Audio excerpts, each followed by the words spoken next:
कहने का हम इसलिए करते हैं कि हम संविधान को जीते हैं। आदरणीय अध्यक्ष जी, दिल्ली में आपको कई स्थान ऐसे मिलेंगे जहां कुछ परिवारों ने अपने म्यूजियम बना करके रखे हुए हैं।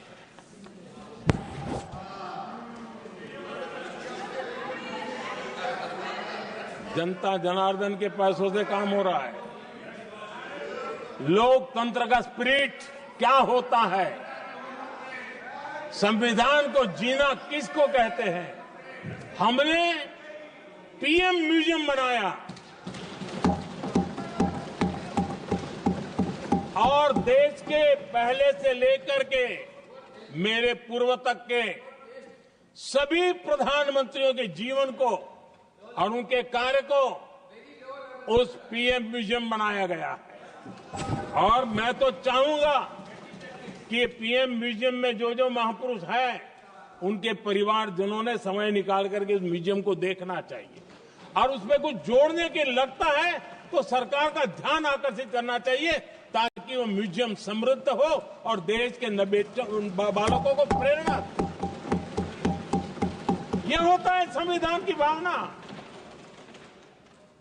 अपने लिए तो सब करते हैं, खुद के लिए जीने वालों की जमात बहुत छोटी नहीं है। संविधान के लिए जीने वाले यहां बैठे हैं।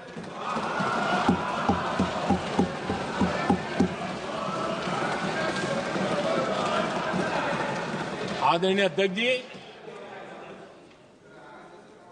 जब सत्ता सेवा बन जाए तो राष्ट्र निर्माण होता है।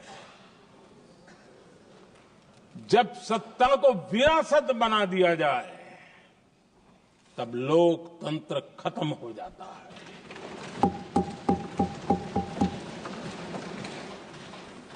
आदरणीय अध्यक्ष जी,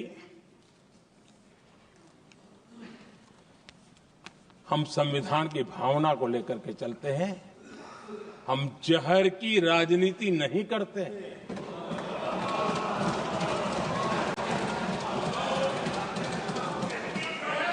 हम देश की एकता को सर्वोपरि रखते हैं और इसलिए सरदार वल्लभ भाई पटेल का दुनिया का सबसे ऊंचा स्टैच्यू बनाते हैं और स्टैच्यू ऑफ यूनिटी देश को जोड़ने का जिस महापुरुष ने काम किया उसका हम स्मरण करते हैं। और वो भाजपा के नहीं थे, वो जनसंघ के नहीं थे। हम संविधान को जीते हैं, इसलिए इस सोच से आगे बढ़ते हैं।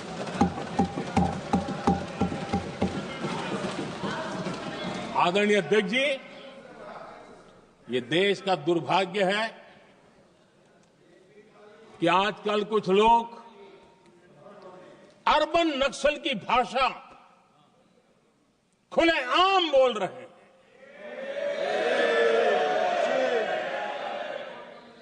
और अर्बन नक्सल जिन बातों को बोलते हैं, इंडियन स्टेट के सामने मोर्चा लेना, ये अर्बन नक्सल की भाषा बोलने वाले इंडियन स्टेट के खिलाफ लड़ाई की घोषणा करने वाले न संविधान को समझ सकते हैं, न देश की एकता को समझ सकते हैं।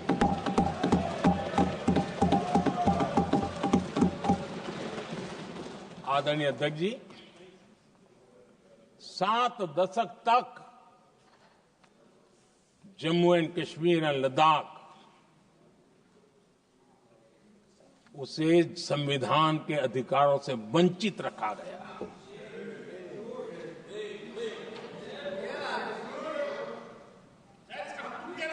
ये संविधान के साथ भी अन्याय था और जम्मू कश्मीर और लद्दाख के लोगों के साथ भी अन्याय था। हमने आर्टिकल 370 की दीवार गिरा दी। अब जम्मू कश्मीर और लद्दाख के उन राज्यों को, देशवासियों को जो अधिकार हैं, वो अधिकार उनको मिल रहे हैं। और संविधान का महात्म्य हम जानते हैं, संविधान की भावना को जीते हैं, इसलिए ऐसे मजबूत निर्णय भी हम करते हैं। आदरणीय अध्यक्ष जी, हमारा संविधान हमें भेदभाव करने का अधिकार नहीं देता है। जो लोग संविधान को जेब में लेकर के जीते हैं, उनको पता नहीं है कि आपने मुस्लिम महिलाओं को कैसी मुसीबतों में जीने के लिए मजबूर कर दिया था। हमने ट्रिपल तलाक का खात्मा कर करके संविधान की भावना के अनुरूप मुस्लिम बेटियों को हक देने का काम किया है, समानता का अधिकार दिया है।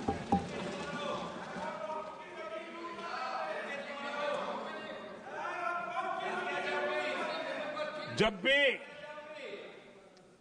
देश में एनडीए की सरकार रही है, हमने एक लंबे विजन के साथ काम किया है।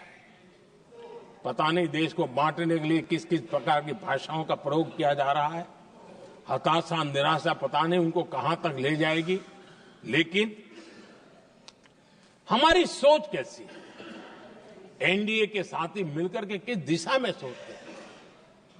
हमारे लिए जो पीछे है, जो आखिरी है, और महात्मा गांधी जी ने जो कहा था, उसकी तरफ हमारा ध्यान ज्यादा है। और उसी का परिणाम है कि अगर हम मंत्रालयों की रचना करते हैं, तो भी मंत्रालय कौन सा बनाते हैं? पूर्वोत्तर के लिए अलग मंत्रालय बनाते हैं।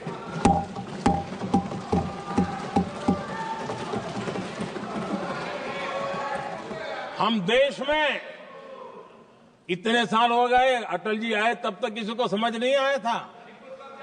भाषण तो देते रहते हैं। आदिवासियों के लिए अलग मंत्रालय एनडीए ने बनाया। आदरणीय अध्यक्ष जी, हमारे दक्षिण के राज्य समुद्री तट से जुड़े हैं। हमारे पूर्व के कई राज्य समुद्री तट से जुड़े हैं। वहां के समाज में फिशरीज का काम और फिशरमैन की संख्या बहुत बड़ी तादाद में है। उनका भी ख्याल रखना चाहिए। और जमीन के भीतर के छोटे पानी के जो इलाके रहते हैं, वहां भी फिशरमैन के रूप में काम करने वाले समाज के आखिरी तबके के लोग हैं।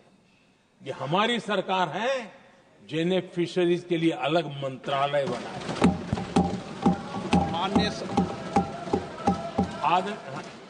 माननीय सदस्यों, अगर सभा की सहमति हो तो सभा की कार्रवाई इस विषय की समाप्ति तक बढ़ा दी जाए। माननीय प्रधानमंत्री जी। आदरणीय अध्यक्ष जी, समाज के दबे कुचले वंचित लोग, इनके अंदर एक सामर्थ्य होता है। अगर स्किल डेवलपमेंट पर बल दिया जाए तो उनके लिए नए अवसर बन सकते हैं, उनकी आशा आकांक्षा के अनुरूप जिंदगी बना सकते हैं।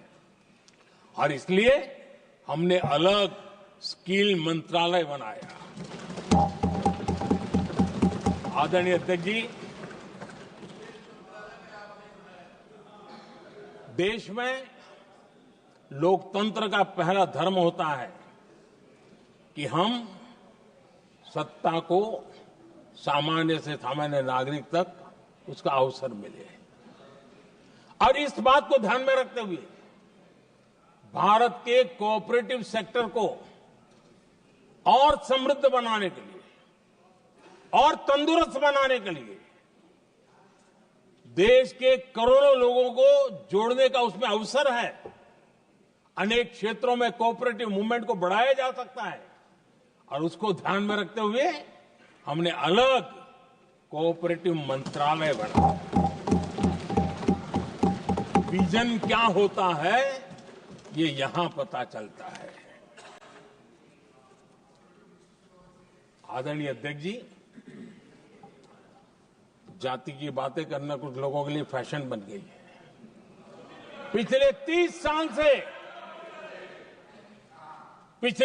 साल से सदन में आने वाले ओबीसी समाज के सांसद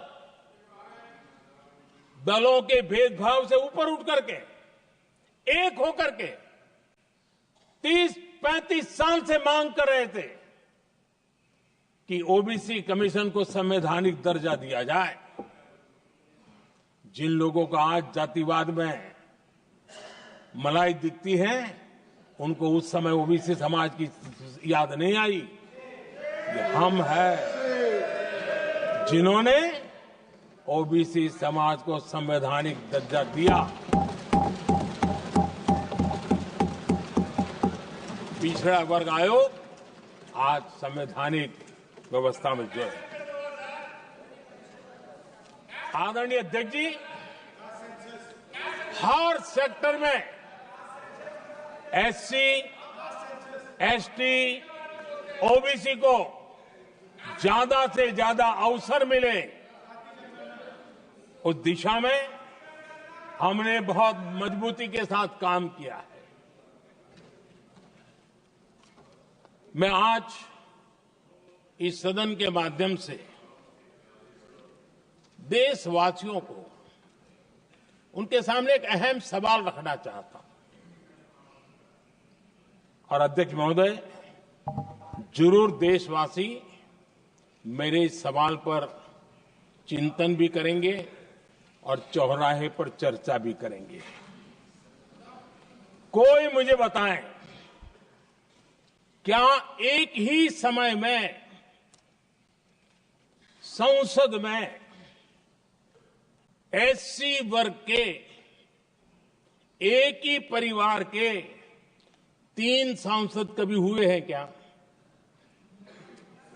एससी वर्ग के एक ही परिवार के 3 सांसद कभी भी हुए क्या?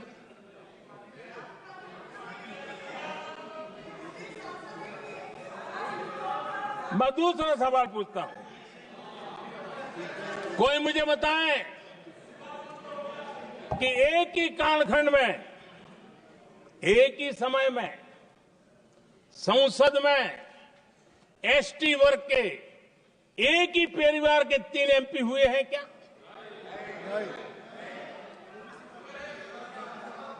आदरणीय अध्यक्ष जी, कुछ लोगों की वाणी और व्यवहार में कितना फर्क होता है, मेरे एक सवाल के जवाब में मिला।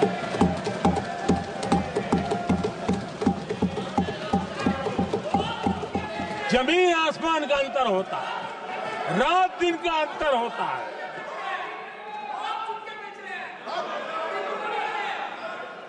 आदरणीय अध्यक्ष जी, हम एससी एसटी समाज को कैसे सशक्त कर रहे हैं?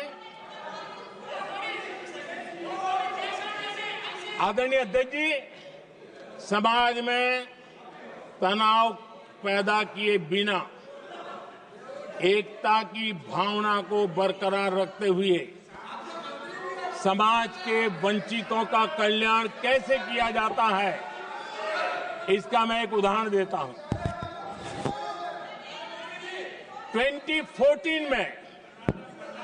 2014 में 2014 से पहले हमारे देश में मेडिकल कॉलेजों की संख्या 387 थी। 2014 के पहले मेडिकल कॉलेज की संख्या 387 थी।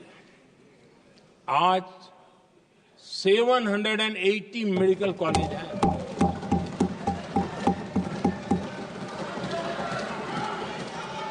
अब मेडिकल कॉलेज बड़े हैं तो सीटें भी बड़ी हैं।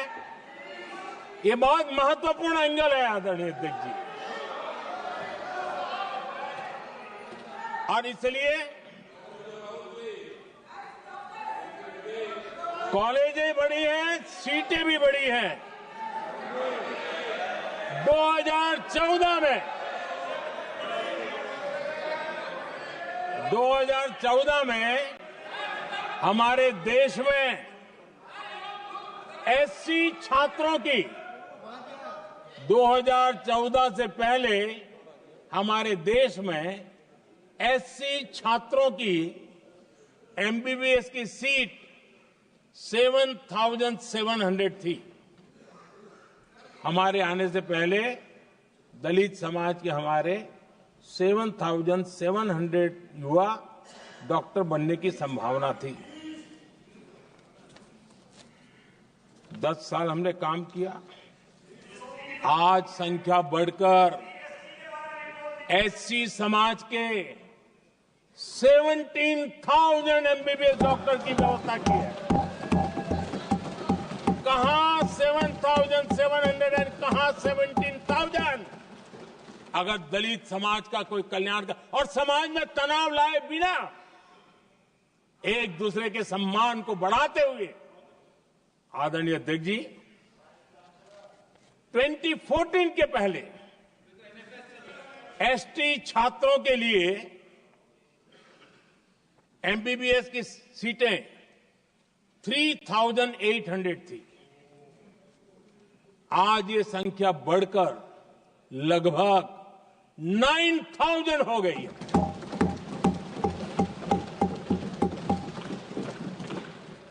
ट्वेंटी 14 के पहले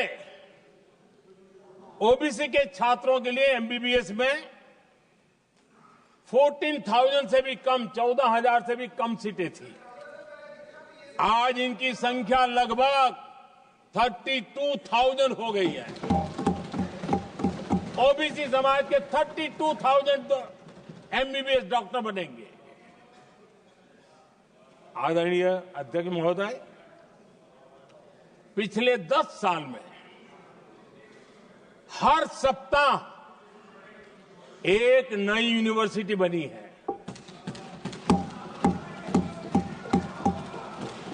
हर दिन एक नई आईटीआई बनी है। हर 2 दिन में एक नया कॉलेज खुला है। सोचिए, एससी, एसटी, ओबीसी हमारे युवा युवतियों के लिए कितनी वृद्धि हुई है, इसका आप अंदाज लगा सकते हैं। आदरणीय अध्यक्ष जी, हम हर योजना के पीछे लगे हैं 100% सिचुएशन, 100% उसको लागू करें। उसके जो भी लाभार्थी हैं वो उसमें छूट न जाए, उस दिशा में हम काम कर रहे हैं। पहले, ताकि हम चाहते हैं कि जिसका हक है उसको मिलना चाहिए। अगर योजना है, उसका हक है, तो उस तक पहुंचना चाहिए। 1 रुपया और 15 पैसा वाला खेल नहीं चल सकता। लेकिन कुछ लोगों ने क्या किया, मॉडल ही ऐसा बनाया कि कुछ ही लोगों को दो, औरों को तड़पाओ और तुष्टीकरण की राजनीति करो। देश विकसित भारत बनाने के लिए तुष्टीकरण से मुक्ति पानी होगी। हमने रास्ता चुना है संतुष्टीकरण, तुष्टीकरण नहीं, संतुष्टीकरण। और उस रास्ते पर हम चले हैं। हर समाज, हर वर्ग के लोगों को बिना भेदभाव के जो उसके हक का है वो उसको मिलना चाहिए। ये है संतुष्टीकरण। और मेरे हिसाब से जब मैं 100% सैचुरेशन की बात करता हूं तो उसका मतलब होता है एक असल में सामाजिक न्याय है, ये असल में सेकुलरिज्म है और असल में ये संविधान का सम्मान है। आदरणीय अध्यक्ष जी, संविधान की भावना है सबको बेहतर स्वास्थ्य मिले, और आज कैंसर डे भी है। देश भर में और दुनिया भर में आज हेल्थ को लेकर के काफी चर्चा भी हो रही है। लेकिन कुछ लोग हैं जो गरीब को, बुजुर्गों को आरोग्य की सेवाएं मिले उसमें अड़ंगे डाल रहे हैं, और वो भी अपने राजनीतिक स्वार्थ के कारण। आज आयुष्मान से देश के 30,000 अस्पताल जुड़े हैं और अच्छे स्पेशलाइज प्राइवेट अस्पताल जुड़े हैं, जहां आयुष्मान कार्ड वाले को मुफ्त इलाज मिलता है। लेकिन कुछ राजनीतिक दलों ने अपने संकुचित मानस के कारण, कुनीतियों के कारण गरीबों के लिए इन अस्पतालों के दरवाजे बंद करके रखे हुए हैं, और इसका नुकसान कैंसर के मरीजों को उठाना पड़ा है। पिछले दिनों पब्लिक हेल्थ जर्नल लैंसेट की स्टडी आई है। उसका कहना है कि आयुष्मान योजना से समय पर कैंसर का इलाज शुरू हो रहा है। सरकार कैंसर की जांच कराने के संबंध में बहुत ही गंभीर है, क्योंकि जितना जल्दी जांच हो, जितना जल्दी ट्रीटमेंट शुरू हो, हम कैंसर पेशेंट को बचा सकते हैं। और लैंसेट ने आयुष्मान योजना को क्रेडिट देते हुए कहा है कि भारत में इस दिशा में बहुत बड़ा काम हुआ है। आदरणीय अध्यक्ष जी, इस बजट में भी हमने कैंसर की दवाइयों को सस्ते करने की दिशा में बहुत बड़ा महत्वपूर्ण कदम उठाया। इतना ही नहीं, एक महत्वपूर्ण जो निर्णय लिया है वो आने वाले दिनों में, और जब आज कैंसर डे है तो मैं जरूर कहना चाहूंगा, सभी माननीय सांसद इसका लाभ ले सकते हैं अपने इलाके के ऐसे मरीजों के लिए। और वो है मरीजों को, आप जानते हैं अस्पताल उतने नहीं होने के कारण भी काफी दिक्कत रहती है बाहर से आने वाले पेशेंट को। 200 डे केयर सेंटर बनाने का निर्णय इस बजट में किया गया। ये डे केयर सेंटर पेशेंट को भी, उसके परिवार को भी बहुत बड़ी राहत देने वाला काम करेगा। आदरणीय अध्यक्ष महोदय जी, राष्ट्रपति जी के भाषण की चर्चा के समय यहां विदेश नीति की भी चर्चा हुई,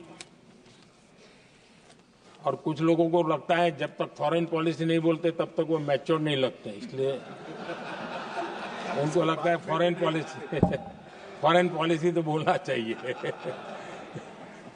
फिर भले ही देश का नुकसान हो जाए। मैं ऐसे लोगों को जरा कहना चाहता हूं, अगर उन्हें सच में फॉरेन पॉलिसी सब्जेक्ट में रुचि है और फॉरेन पॉलिसी को समझना है और आगे जाकर के कुछ करना भी है, ये मैं शशि जी के लिए नहीं कह रहा हूं तो मैं ऐसे लोगों को कहूंगा, एक किताब जरूर पढ़ें। हो सकता है उनको बहुत फिर कहां क्या बोलना उतनी समझ हो जाएगी। वो किताब का नाम है JFK's forgotten crisis. JF Kennedy की बात है। JFK's फॉरगॉटन क्राइसिस नाम की किताब है। ये किताब एक प्रसिद्ध फॉरेन पॉलिसी स्कॉलर ने लिखी है, और इसमें महत्वपूर्ण घटनाओं का जिक्र है। इस किताब में भारत के पहले प्रधानमंत्री, और वो विदेश नीति को भी नेतृत्व करते थे, इस किताब में पंडित नेहरू और अमेरिका के तब के राष्ट्रपति जॉन एफ कैनेडी के बीच हुई चर्चाओं और निर्णयों का भी विस्तार से वर्णन है। जब देश ढेर सारी चुनौतियों का सामना कर रहा था, तब विदेश नीति के नाम पर क्या खेल हो रहा था, उस किताब के माध्यम से सामने आ रहा है। और इसलिए मैं कहूंगा कि जरा ये किताब पढ़िए। आदरणीय अध्यक्ष जी, गोरा है, गोरा है, गोरा है। अब मत बोलो।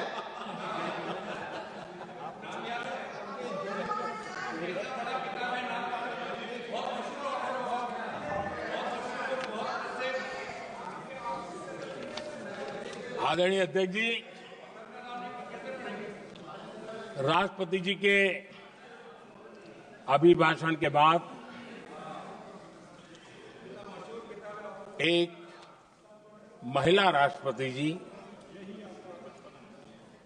एक गरीब परिवार की बेटी, उनका सम्मान न कर सके, आपकी मर्जी, लेकिन क्या क्या कहकर उनको अपमानित किया जा रहा है।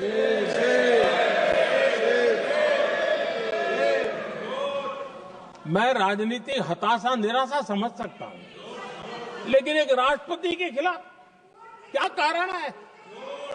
क्या कारण है?